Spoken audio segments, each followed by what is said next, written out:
नमस्कार, स्वागत है आपका पब्लिक इंडिया पर। मैं हूं नीलू व्यास। अमेरिकी राष्ट्रपति डोनाल्ड ट्रंप ने रविवार यानी कि 13 अप्रैल को यह कहा कि कोई भी देश गलत तरीके से व्यापार करने के लिए छूट नहीं पाएगा। उन्होंने साफ किया कि शुक्रवार को किसी भी तरह की टैरिफ में छूट की घोषणा नहीं की गई है, और ये इसलिए हुआ क्योंकि ये कहा गया कि ऐसे 20 ब्रॉड कैटेगरीज हैं जिनको लेकर टैरिफ एग्जेम्प्टेड है, जिसमें बहुत सारी चीजें थी। सेमीकंडक्टर्स थे, स्मार्टफोन्स थे, कंप्यूटर्स थे, डिस्प्लेज थे। तो उसको लेकर ऐसा लग रहा है कि डोनाल्ड ट्रंप को ये समझ में आया कि भाई ये तो पूरे विश्व में गलत खबर चली गई कि मैं तो टैरिफ पर छूट दे रहा हूं, वो भी चाइना को इतने सारे आइटम्स पर। तो उन्होंने पलटकर ये कहा कि कोई भी देश टैरिफ से नहीं छूट पाएगा। इसके अलावा जो उनका ये बयान है कि ऐसे समय में आया है जब अमेरिकी सीमा शुल्क और सीमा सुरक्षा विभाग ने एक दिशा निर्देश जारी किया, जिसमें यह बताया गया कि स्मार्टफोन, कंप्यूटर्स और दूसरे इलेक्ट्रॉनिक सामानों को रेसिप्रोकल टैरिफ से छूट दी गई है। अब जो व्हाइट हाउस के जो सीनियर सलाहकार हैं स्टीफन मिलर, उन्होंने पहले एक्स पर लिखा कि ये सामान अब भी चीन पर पहले की गई घोषणा के तहत 20% टैरिफ के दायरे में आता है। वो राष्ट्रपति ट्रंप के उस आदेश की बात कर रहे थे जिसमें उन्होंने कनाडा, मेक्सिको और चीन पर गैर कानूनी ड्रग्स की समस्या की वजह से टैरिफ लगाने का फैसला लिया था। उसके बाद ट्रंप ने ट्रूथ सोशल पर यह लिखा कि दूसरे देशों ने हमारे साथ जो गलत व्यापार किया है और जो गैर जरूरी टैरिफ रुकावटें खड़ी की हैं, उनके लिए अब किसी को भी छूट नहीं मिलेगी, खासकर चीन को नहीं, जिसने हमारे साथ सबसे खराब बर्ताव किया है। अब ट्रंप ने आगे ये कहा कि शुक्रवार को कोई भी टैरिफ छूट की घोषणा नहीं हुई है। उन्होंने ये भी बताया कि ये उत्पाद पहले से ही 20% फेंटेनिल टैरिफ के तहत आते हैं और अब बस उन्हें एक अलग टैरिफ श्रेणी में यानी कि अलग टैरिफ बकेट में डाला जा रहा है। अब उन्होंने ये भी कहा कि हम आने वाली राष्ट्रीय सुरक्षा टैरिफ जांच में सेमीकंडक्टर और पूरे इलेक्ट्रॉनिक सप्लाई चेन पर ध्यान दे रहे हैं, और उन्होंने आगे ये कहा कि जांच से ये साफ हो रहा है कि हमें अपने देश अमेरिका में ही सामान बनाना होगा। हम किसी भी दूसरे देश, खासकर चीन जैसे दुश्मन जैसे व्यापार करने वाले देशों के भरोसे हम नहीं रह सकते, जो अमेरिका और हजारों लोगों का अपमान करने के लिए हर मुमकिन कोशिश करते हैं। साथ में डोनाल्ड ट्रंप ने यह भी कहा कि हम अब उन्हें हमारे साथ व्यापार में गलत व्यवहार करने की इजाजत नहीं दे सकते, जैसा कि वो कई सालों से करते आ रहे हैं। अब वो दिन खत्म हो चुके हैं। फिर उन्होंने ये कहा कि अमेरिका का एक नया सुनहरा दौर आने वाला है, जिसमें टैक्स में कटौती और नियमों को आसान बनाना शामिल है। इनमें से बहुत सी चीजों को हाल ही में मंजूरी दी है, और इसका मतलब होगा ज्यादा और बेहतर वेतन वाली नौकरियां, हमारे देश में ही सामान बनाना और चीन जैसे देशों के साथ वैसा ही व्यवहार करना जैसा उन्होंने हमारे साथ किया है। और आखिर में उन्होंने ये कहा कि इसका नतीजा ये होगा कि हमारा देश पहले से भी ज्यादा बड़ा, बेहतर और मजबूत बनेगा। हम अमेरिका को फिर से महान बनाएंगे। तो ये बात उन्होंने कही, लेकिन ये एक बड़ा फ्लिप फ्लॉप नजर आ रहा है कि भाई आप 2 दिन पहले बहुत सारे सामान पर आप छूट दे रहे थे, 2 दिन बाद अचानक ऐसा क्या हो गया कि आपको ट्वीट करके ये सारी बातें कहनी पड़ी। आज इसी को हम समझते हैं। हमारे साथ इस समय डिप्लोमेट और अंतर्राष्ट्रीय मामलों के एक्सपर्ट प्रोफेसर आफ्ताब कमल पाशा जुड़ रहे हैं। प्रोफेसर पाशा, आपका बहुत बहुत स्वागत है। Thank you so much for joining. क्या ये डोनाल्ड ट्रंप का एक बहुत बड़ा यू टर्न हम देख रहे हैं? जी, अब तो डोनाल्ड ट्रंप मशहूर हो गए हैं कि वो कुछ अनाउंस करते हैं और कुछ दिनों बाद उसके ऑपोजिट काम करते हैं। तो ये लगातार तकरीबन 3 महीने से देखने को आ रहा है कि चाहे वो यूक्रेन का मसला हो या गाजा का मसला हो या टैरिफ का मसला हो, तो ये मशहूर होते जा रहे हैं कि इनकी कोई पॉलिसी नहीं है। ये सिर्फ दबाव में आके कुछ अनाउंस करते हैं और दबाव में आके पीछे हट जाते हैं। बोल के ये अभी जो चीन पे उन्होंने टिप्पणी की है इलेक्ट्रॉनिक्स, सेमीकंडक्टर और आईफोन्स के बारे में, तो ये उसी सिलसिले की कड़ी है। और वो जो भी समझते हैं कि अमेरिका को दोबारा महान बनाएंगे और गोल्डन एज इनॉग्रेट करेंगे, मेरे ख्याल से वो हवा में बात कर रहे हैं। क्योंकि खुद अमेरिकी कंपनी जो है, हजारों के कंपनीज अमेरिका छोड़ के चीन और जापान और साउथ कोरिया और वियतनाम और भारत और कई अन्य देशों में उनके फैक्ट्रीज वहाँ एस्टेब्लिश किए हैं। क्योंकि वहाँ का लेबर कॉस्ट कम था और उससे उनको फायदा होता था। तो इतने साल ये चीप प्रोडक्ट्स इंपोर्ट करके इन सभी देशों से अमेरिकन कंज्यूमर जो है वो आदी हो गए थे, उनको आदत पड़ गई थी, चाहे वो लैपटॉप हो, आईफोन्स हो या दूसरे चिप्स हो या की इंडस्ट्रीज में। तो अब चूंकि उनको पता चला है कि ये ट्रेड बैलेंस चाइना के हक में है या दूसरे अन्य देशों के हक में है, तो अमेरिका खर्च में अपने खर्च में डूबा जा रहा है। गहरा इंटरेस्ट उस पर लगा रहे हैं $800 बिलियन का। तो ये अभी वो जाग गए हैं कि अगर यही सिलसिला चलता रहेगा तो अमेरिका का जो आर्थिक स्थिति बहुत खराब होगी और चीन और दूसरे देश जो है अमेरिका के कॉस्ट पे आगे बढ़ेंगे और अमेरिका वल्नरेबल हो जाएगा और उसका सुपर पावर स्टेटस खतरे में पड़ जाएगा बोलते। तो ये जिगजैग पॉलिसी जो है, एक तरफ तो चीन कड़ा रवैया इख्तियार किया है और वो झुकने के लिए तैयार नहीं है किसी भी हाल में, और दूसरी तरफ कॉरपोरेट सेक्टर डोनाल्ड ट्रंप के ऊपर दबाव डाल रहे हैं कि इससे आर्थिक स्थिति अमेरिका में खराब होगी, रिसेशन होगा, इन्फ्लेशन होगा और अनएम्प्लॉयमेंट भी, बेरोजगारी भी बढ़ेगी। तीसरी तरफ अमेरिका के दोस्त ही जैसा चीन, कनाडा है, यूरोपियन यूनियन है, जापान है, वो भी ये जिगजैग पॉलिसी ट्रंप की टैरिफ पे वो तंग आ गए हैं और वो कंफ्यूज हैं और अमेरिका को वो भी चुपके से सबक सिखाना चाहते हैं। आप जानती हैं कि अमेरिका का फॉरेन बोरोइंग $800 ट्रिलियन से ज्यादा है, $8.5 ट्रिलियन है, जिसमें जापान का 1 ट्रिलियन है और यूरोपियन यूनियन का 1.5 ट्रिलियन है और कनाडा का $3.5 बिलियन के अमेरिकन ट्रेजरी बॉन्ड्स खरीदे हैं।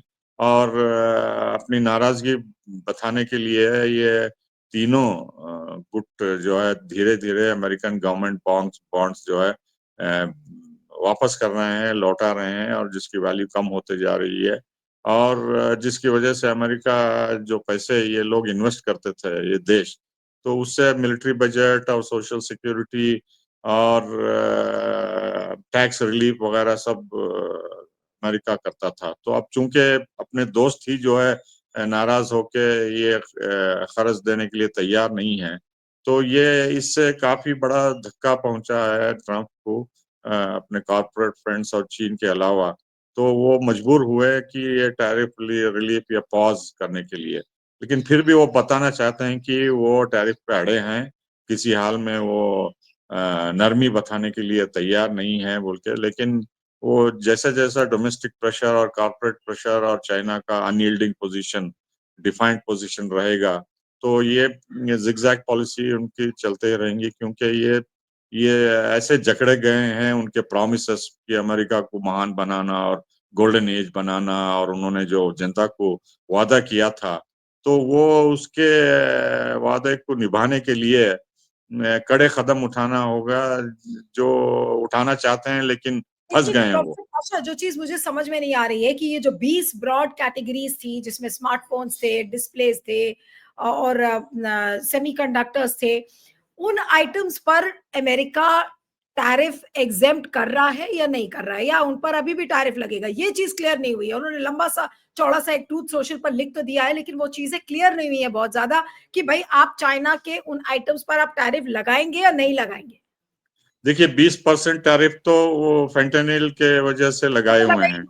हाँ। हाँ, तो उसके अलावा जो टैरिफ लगाए थे वो 2 महीने के लिए एग्जेम्प्ट करे हैं वो, जिससे इलेक्ट्रॉनिक्स और आईफोन्स वगैरह सब आ सकते हैं कम टैरिफ पे।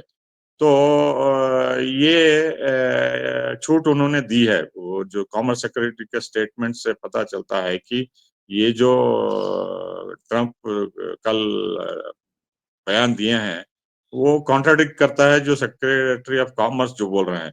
तो फिलहाल कॉर्पोरेट प्रेशर की वजह से और इनकी डिमांड की वजह से ये एग्जेम्प्टेड हैं 2 महीने के लिए, जो आप जिक्र कर रहे हैं कंप्यूटर, स्मार्टफोन्स और सेमीकंडक्टर्स वगैरह। और ये इतने बड़े पैमाने पे वहां से एयरलिफ्ट कर रहे हैं, जैसा एंड ऑफ द वर्ल्ड आने वाला है, तो हाफ फिनिश प्रोडक्ट्स भी वहाँ इंपोर्ट कर रहे हैं। लेकिन प्रॉब्लम ये है कि इतना सारा डिमांड है अमेरिका में इन फोन्स के लिए, इन चिप्स के लिए, इन कंप्यूटर्स के लिए। आप जानती हैं कि वहाँ 1-2 साल इस्तेमाल करते हैं फोन और फेंक देते हैं वो। लैपटॉप भी इस्तेमाल करते हैं, फेंक देते हैं वो नया मॉडल आने की वजह से। तो वहाँ इनसेशिएबल डिमांड है, अनलिमिटेड डिमांड है न्यूअर मॉडल्स को खरीदने का। वो एक एडिक्शन बन गया है। तो ये जितना भी वहां से एयरलिफ्ट करे एप्पल कंपनी और दूसरे कंपनीज वगैरह सब, तो ये नए प्रोडक्ट्स आते रहेंगे। चाइना अब उसका माहिर हो गया है, नए मॉडल्स बनाता रहेगा। और अमेरिका जो उम्मीद कर रहा है कि ये नेशनल सिक्योरिटी वजह से वहाँ इंडस्ट्रीज बनना चाहिए, हम चाइना के ऊपर निर्भर हो गए हैं। ये सब काफी समय लगेगा, 4-5 साल लगेंगे, तब तक ना डोनाल्ड ट्रंप सत्ता में रहेंगे और ना दुनिया की आर्थिक स्थिति ऐसे ही रहेगी, क्योंकि चाइना लगातार अपना प्रोग्रेस बढ़ाता जा रहा है और अमेरिका में सिर्फ जुमलेबाजी हो रही है और वहाँ कुछ खास प्रयास नहीं हो रहा, क्योंकि जो पूंजीपति हैं वो वहाँ इन्वेस्ट करने के लिए अभी तैयार नहीं है, सोच भी नहीं रहे हैं, क्योंकि अनसर्टेनिटी की वजह से और ये ट्रम्प की कॉन्ट्राडिक्टरी पॉलिसी की वजह से जो स्टेबल पॉलिसी होना चाहिए इन्वेस्टमेंट के लिए, वो अभी वो माहौल बना नहीं है अमेरिका में। सिर्फ बातें हो रही हैं और धमकियां हो रही हैं और नहीं, तो जो दूसरे ये देश। यू टर्न जो लिया, ये जो डोनाल्ड ट्रंप का यू टर्न आया है, इस यू टर्न का क्या मतलब है? अब डोनाल्ड ट्रंप को मजबूर एक नेता के रूप में देखा जाए, या डोनाल्ड ट्रंप को ये समझा जाए कि वो एक झूठी शान दिखा रहे हैं कि भाई मैं तो टैरिफ पर अड़ा ही रहूंगा चाहे कुछ भी हो जाए? इस समय डोनाल्ड ट्रंप की छवि की स्थिति क्या है? उसको वर्ल्ड कैसे देखेगा और अमेरिकन कैसे देखेंगे अगर ये बार बार इसी तरीके का यू टर्न दिखता रहेगा अपने घमंड में? देखिए, ये सिर्फ सर्कस में होता है, जोकर करता है लोगों को लुभाने के लिए, हंसाने के लिए कि मैं कुछ भी कर सकता हूँ बोल के। तो ये अमेरिकन प्रेसिडेंट जो है जोकर की तरह हो गया है, कभी कुछ अनाउंस करता है और पीछे जाता है और कुछ कॉन्ट्राडिक्टरी स्टेटमेंट लेता है, कंफ्यूज कर रहा है। तो ये इससे पता चलता है कि अमेरिका क्या चाहता है, क्या करना चाहता है, क्या मैसेज देना चाहता है। स्टेबिलिटी नहीं है, यूनिफॉर्मिटी नहीं है, सस्टेनेबिलिटी नहीं है। और इससे लोग यही मजाक उड़ा रहे हैं कि अमेरिका की स्थिति जो है ये रिफ्लेक्ट करती है कि वो अमेरिका को महान बनाना चाहता है, लेकिन अंदर खोखलापन इतना हो गया है कि कॉर्पोरेट सेक्टर वाले डर गए हैं कि अगर इन टैरिफ को इम्प्लीमेंट करते हैं तो अमेरिका की आर्थिक स्थिति और खराब होगी और अनएम्प्लॉयमेंट बढ़ेगा और इन्फ्लेशन बढ़ेगा, जिससे रिसेशन पे अमेरिका चले जाएगा और सभी का नुकसान होगा।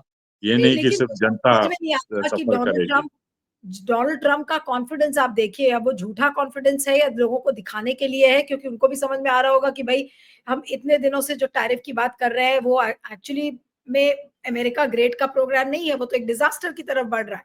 लेकिन उनके इस कॉन्फिडेंस का राज क्या है? उनको अभी भी कैसे लगता है कि भाई ये this is a make America great program? हो सकता है कि लॉन्ग रन में ये अभी शॉर्ट टर्म पेन्स है ये, लेकिन लॉन्ग टर्म में उनको ये कारगर साबित लग रहा है। देखिए, ये स्ट्रांग लीडर का लीडरशिप उन्होंने यूक्रेन पे बता दिया, वहां भी डिजास्टर हुआ। गाजा में भी उन्होंने बताया, वहां भी डिजास्टर हुआ। अब ईरान के साथ भी बातचीत कर रहे हैं, वहां भी कुछ खास प्रगति नहीं हुई है। ईरान झुकने वाला नहीं है चीन की तरह, ना रूस झुकने वाला है जैसा अमेरिका चाहता है।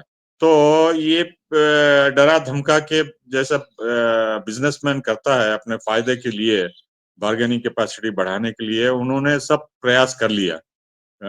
कनाडा के साथ कोई घुटने नहीं टेका है बगैर इंडिया के। हम जो है जल्दी से जल्दी अमेरिका के साथ दोस्ती बढ़ाने की कदम उठा लिए और हम भी जो है ठोकर खा गए ट्रेड नेगोशिएशन में। तो इससे साबित होता है कि अमेरिका को जो क्रेडिबिलिटी थी, जो लेजिटिमेसी थी, जो सपोर्ट था, वो मजाक बना के छोड़ दिया है डोनाल्ड ट्रंप को और डरा धमका के पूरी दुनिया को हिला के रख दिया है, जिससे वो खुद नाराज होते जा रहे हैं, क्योंकि कोई उनको सीरियसली नहीं ले रहा है। कोई देश उनको जो 60 देशों का उन्होंने रेफरेंस दिया कि ये देश 60 हमारे से ट्रेड में बातचीत करने के लिए तैयार हैं, टैरिफ की बात कम घटाने की बात करने के लिए तैयार हैं। लेकिन ये जिगजैग पॉलिसी से सब लोग विथड्रॉ करेंगे और उन्हें कंफ्यूज करने का ये एक और तरीका है कि आप कुछ बयान करते हैं और दूसरे दिन पीछे हटते हैं बोल के। तो वेट एंड वॉच सिर्फ दुनिया अप्रोच कर रही है डोनाल्ड ट्रंप की इस कॉन्ट्राडिक्टरी पोजीशन, क्योंकि जो वो करना चाहते हैं वो हो नहीं पाएगा और जो हो रहा है उसकी वजह से वो कमजोर दिखना नहीं चाहता है। तो ये दोनों में कश्मकश में वो फंस गए हैं। वो ये कॉन्फ्लिक्टिंग पुल्स और प्रेशर लगातार रहेगा, क्योंकि अमेरिका की आर्थिक स्थिति इतनी खराब हो चुकी है। जो वो उम्मीद करते थे कि हम टैरिफ की वजह से हम सुधार देंगे, लेकिन हालात अमेरिका के कंट्रोल के बाहर चले गए हैं और दूसरे कंट्रीज जो है इतने ताकतवर हो गए हैं कि वो अमेरिका से डरने के लिए तैयार नहीं है। कुल मिलाकर हम क्या कहें कि क्या डोनाल्ड ट्रंप की जो प्रेसिडेंसी का जो ये कुछ शुरुआती महीने हैं, क्या वो बुरी तरह से फेल हो गए डोनाल्ड ट्रंप? वही उसी कदम के तरफ डोनाल्ड ट्रंप बढ़ रहे हैं कि जो प्रॉमिसेस किए थे, अब जो मुश्किलें उन्होंने सोचा नहीं था, जो प्रॉब्लम्स आएंगे उनकी पॉलिसी से, तो उनको अब पता चल रहा है कि कितना मुश्किल है काम अमेरिका को सुधारना, अमेरिका को ग्रेट बनाना और गोल्डन एज एज अशर करना, क्योंकि जो पॉलिसीज वो अपना रहे हैं किसी को पसंद नहीं है। कोई एक देश पूरी दुनिया में अमेरिका की तारीफ नहीं किया है। सभी गालियां दे रहे हैं कि ये टैरिफ से अमेरिका अमेरिका हम पे जुल्म कर रहा है और अमेरिका हमको जो इकोनॉमिक डेवलपमेंट की तरफ बढ़ रहे थे, चाहे बांग्लादेश हो या श्रीलंका हो या इक्वाडोर हो या नमीबिया हो या कोई और देश हो, सभी जो है नाराज हैं अमेरिका से, इस टैरिफ पॉलिसी से। और सभी को नाराज करके अमेरिका आगे नहीं बढ़ सकता और अमेरिका को महान नहीं बढ़ा सकता, क्योंकि जो नेटवर्किंग कॉमर्स ट्रेड बिजनेस से हुए हैं उससे अमेरिका सिर्फ नेगोशिएट करके ले सकता है, डरा धमका के और बुलिंग टैक्टिक्स से मेरे ख्याल से नहीं होगा। और यही कॉन्ट्राडिक्टरी पॉलिसी सबको चौकन्ना करके और उनको कॉन्फिडेंट बना दिया है कि ये मजाक हो गया है अमेरिकन पॉलिसी, हमें वेट एंड वॉच देख के संभल के आगे फूक फूक के चलना है बोल के लोग लीडर्स वगैरह सब अपना एनालाइज कर रहे लेकिन ये जो यू टर्न हम अब डोनाल्ड ट्रंप का देख रहे हैं, और ऐसे कितने यू टर्न वो लेते हुए नजर आएंगे? हैं। ये मुश्किल है कहना, क्योंकि जो ट्रम्प चाहते हैं इसी बेसिक प्रॉब्लम अमेरिका का ये है कि वो अब महान नहीं रहा है। ये बॉटम लाइन है। जो अमेरिका की ताकत थी 50 साल पहले या 70 साल पहले, अब वो ताकत नहीं रही। सिर्फ मिलिट्री पावर में वो ताकतवर है, लेकिन इकोनॉमी में इतना कमजोर हो गया है, इतना डिपेंडेंट हो गया है दूसरे देशों के इंपोर्ट्स पे कि जो उनकी सुप्रीमेसी थी एक्सपोर्ट्स में, वो खत्म हो गई है। खुद अमेरिकन कॉर्पोरेट सेक्टर इसके लिए जिम्मेदार हैं। उन्होंने कॉस्ट ऑफ प्रोडक्शन को बचाने के लिए, अपने प्रॉफिट्स बचाने ज्यादा करने के लिए उन्होंने इंडस्ट्रीज अमेरिका से जानबूझ के दूसरे देशों में स्कैटर कर दिया, चीन से लेके भारत, बांग्लादेश, ताइवान वगैरह सब। तो इस नेटवर्क को डिसरप्ट करना इतना आसान नहीं है, क्योंकि अमेरिका भी इन इंपोर्ट्स पे निर्भर है और उनकी इकोनॉमी बुरी तरीके से फंस गई है कि एक तरफ तो ये कड़वा जहर पीना नहीं चाहता है, लेकिन सेहत अच्छी रखने के लिए इनको मजबूरन पीना पड़ेगा। तो ऐसी ऐसी स्थिति आ गई है और वो बचने की कोशिश कर रहे हैं और बचने का उसको कोई रास्ता नजर नहीं आ रहा है, जिससे वो अमेरिका अमेरिका को महान और गोल्डन एज लाना चाहते हैं वापस।